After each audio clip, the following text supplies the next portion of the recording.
चलो मैं स्टार्ट कर रहा हूं वापस से अपना डिस्कशन। आई होप यहां तक क्लियर है। Earnings after interest and tax या earnings before interest and tax या earnings before what tax and E can be replaced by what P, then it will be read as what profits. I hope it's okay.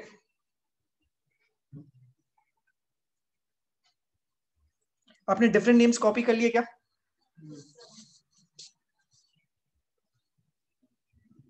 अब देखो मेरा इस सम में देखो EBIT कितना था, मेरा सम में इसमें एबिट कितना था, देखो एबिट कितना था 110, और अगर इससे मैं इंटरेस्ट और टैक्स माइनस करूं, इससे मैं इंटरेस्ट और टैक्स माइनस करूं तो इंटरेस्ट कितना दिया हुआ है 4, टैक्स कितना दिया हुआ है 6, तो आंसर कितना आ गया देखो। And this 100 is nothing but what, net profit. It is nothing but what, and net profit का बहुत सारे नाम है, एक क्या है अर्निंग्स आफ्टर टैक्स और दूसरा क्या EIT, समझ गए? वो बाकी पी में कन्वर्ट कर देना। तो I hope it's okay. So I hope this formula is okay now. This formula is important, this formula is, copy करो इस फॉर्मूला को।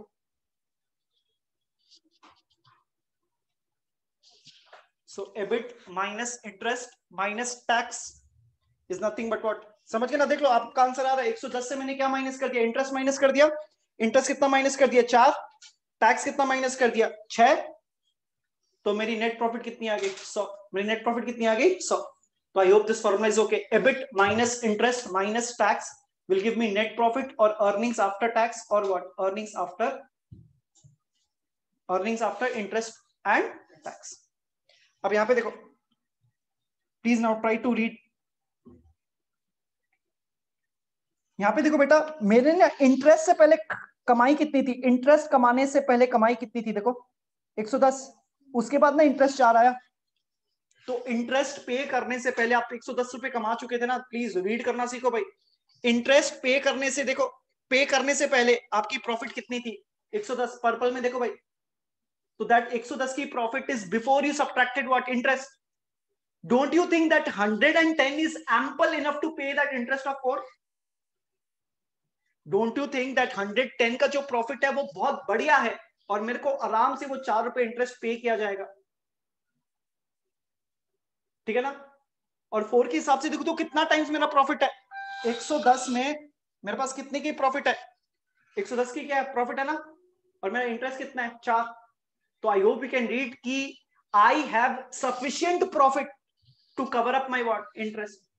आई have what, sufficient profit to cover up my what, तो मेरा EBIT can easily cover my what, interest.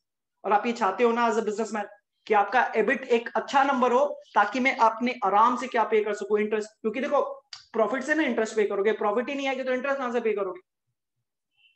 तो इसलिए इसको क्या में ले रहे हैं, इंटरेस्ट कवरेज रेशियो में न्यूमरेटर क्या है, इंटरेस्ट कवरेज रेशियो में न्यूमरेटर क्या है, देखो इंटरेस्ट कवरेज रेशियो में न्यूमरेटर क्या है, एबिट। क्या है? एबिट। या एबिट जो न्यूमरेटर है that is enough to cover your denominator, क्योंकि डिनोमिनेटर में क्या है देख लो, इंटरेस्ट है, डिनोमिनेटर में आपका क्या है, इंटरेस्ट है। तो I hope can read now the formula. EBIT का मतलब वो कमाई इंटरेस्ट से पहले, और आप ये चाहते हो कि आपकी इंटरेस्ट से पहले कमाई एक अच्छी खासी हो ताकि जो डिनोमिनेटर में आपको इंटरेस्ट पे करना है वो क्या हो, इजी हो। वो क्या हो, इजी हो। इसलिए नाम देखो interest coverage ratio. Interest coverage ratio, वो इंटरेस्ट को आप कवर कहां से करोगे, प्रॉफिट से ना करोगे, प्रॉफिट से ना पेमेंट करते हो, और वो प्रॉफिट का नाम क्या है, earnings before interest and tax. earnings before interest and tax. So your EBIT should be, your numerator should be ample to cover up your what, denominator, which is your what, interest, which is your what, interest. ठीक है ना? अब देखो इसमें से एक और formula बना सकता हूं मैं यहाँ पे। एक तो फॉर्मूला बना लिया हूं, तो इसको मैं नंबरिंग दे रहा हूं 1, इसको क्या दे रहा हूं, नंबरिंग दे रहा हूं 1। और दूसरा फॉर्मूला देखो क्या, देखो दूसरा फॉर्मूला यहीं से बना रहा हूं। अगर मैं EBIT से सिर्फ इंटरेस्ट माइनस करूं तो EBIT कितना था, देखो 110 था, और इंटरेस्ट कितना था, तो ये कितना आ रहा है 106 आ रहा है कि नहीं आ रहा? अगर मैं एबिट से सिर्फ इंटरेस्ट माइनस करूं तो एबिट कितना था 110, इंटरेस्ट कितना था, तो मेरा प्रॉफिट कितना है 106।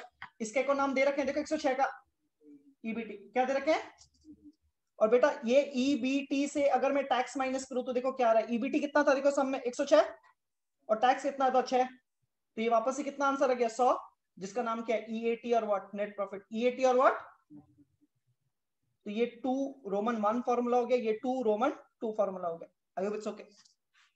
तो EBIT minus interest is what EBT, EBIT minus interest is what EBT, and EBT minus tax is what again net profit या मेरा ईएटी। तो देख लो भाई एक मेन फॉर्मूला, तो पर्पल कर दे रहा हूं, क्या कर दे रहा हूं पर्पल, देख लो भाई ये भी एक इंपॉर्टेंट फॉर्मूला है और ये भी क्या एक इंपॉर्टेंट फॉर्मूला है। तो अगेन मेरे साथ बोलो, EBIT minus interest minus tax, EBIT minus interest minus tax, EBIT minus interest minus tax will give me what net profit. EBIT से सिर्फ इंटरेस्ट माइनस करूं तो कॉमन सेंस है वो क्या निकलेगा ईबीटी, और ईबीटी से सिर्फ टैक्स को माइनस कर दूंगा तो वापस से क्या निकल जाएगा नेट प्रॉफिट या what EAT. One more thing before we go ahead, please remember जब भी आप कंपनी के अकाउंट्स बनाते हो, tax is the last item to be deducted in PL account. PL account में सबसे लास्ट आइटम कौन सी होती है tax, it has to be tax, क्योंकि बेटा जब तक सब खर्चे माइनस नहीं करोगे तो प्रॉफिट्स नहीं निकलेगा, और टैक्स किस पे करते हो प्रॉफिट्स पे ना पे करोगे, तो tax has to be, common sense लगाओ, जब तक मैं सारे खर्चे माइनस नहीं करूंगा मेरी प्रॉफिट्स मुझको पता चलेगी क्या, और उन्हीं प्रॉफिट्स पे तो मुझको क्या देना है टैक्स देना है, तो सब खर्चे माइनस करके ही मैं क्या दूंगा टैक्स दूंगा, इसलिए tax has to be, common sense लगाओ, tax has to be the last item to be what subtracted, tax minus तो सारी आइटम्स ऑटोमेटिकली क्या माइनस ही है, tax is the last item to be subtracted, और मैं बोला टैक्स माइनस हो चुका मेरी प्रॉफिट से, तो आपका मतलब क्या है भैया ऊपर के जितने भी खर्चे वो ऑटोमेटिकली क्या हो चुके माइनस हो चुके हैं। तो again please remember important line लिख लो भाई आप अपने नोट्स में, tax is the last item to be subtracted in company accounts, tax is the last item to be subtracted in what company accounts, please लिख लो, and I hope you can read it. If tax is subtracted it means automatically what all my other expenses have been what subtracted. मैं बोल रहा हूं कि Shreya is the last person to exit this class, इसका मतलब क्या हुआ बाकी सब भी तो एग्जिट कर ही चुके हैं, ऐसे थोड़ी बोलना पड़ेगा फिर मुझको नहीं पहले अनुष्का, तो अगर मैं बोल रहा हूं Shreya is the last person to exit this class it automatically means all the students have got vacated this class.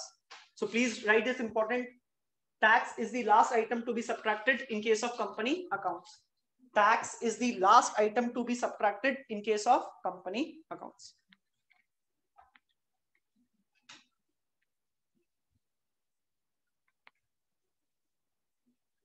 Again मेरे formulas EBIT minus interest minus tax will give me what, formula देख देख के बात करो, अभी मुझको कोई हड़बड़ी नहीं है, बाद में समझ करवाऊंगा तो और भी लर्न हो जाएगा, फिलहाल आई होप पहले रीडेबिलिटी समझिए, पहले क्या सीखी है आई hope you could read it, और दूसरा क्या अब आप लर्न कर लोगे तो कोई दिक्कत नहीं है, जैसे मैंने बोला था समझने वाले के लिए मैंने समझा दिया हूं, अब जिसको लर्न करना आप लर्न भी कर सकते हो। तो EBIT minus interest minus tax is what net profit, EBIT minus interest is only what EBT, और EBT minus tax is what net profit और ईएटी जो भी है, और आपको मैंने डिफरेंट नेम्स लिखवा दिया, आपको डिफरेंट नेम्स लिखवा दिया, इट्स ओके।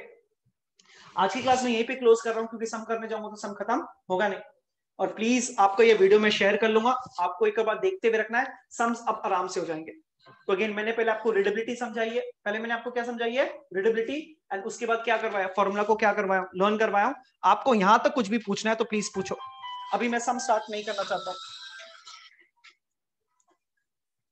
इट्स ओके आगे बढ़े, चलो बाय बाय, मैं एग्जिट कर रहा हूं, कुछ को कुछ पूछना है तो पूछो। No sir. हाँ मैम, हाँ मैम, हाँ मैम बोलिए मैम, हाँ मैम, हाँ मैम,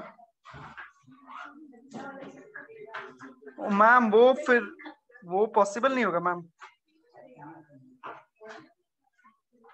मैम मैं आपको देख के बताता हूँ फिलहाल, अभी मैं आपको श्योरेंस नहीं दे सकता उसका, क्योंकि अभी मैं क्लास मैम एक मिनट मैम अभी मैं क्लास करवा रहा हूँ, मैं आपको इसको फिर वो ठीक है मैम, हाँ मैम।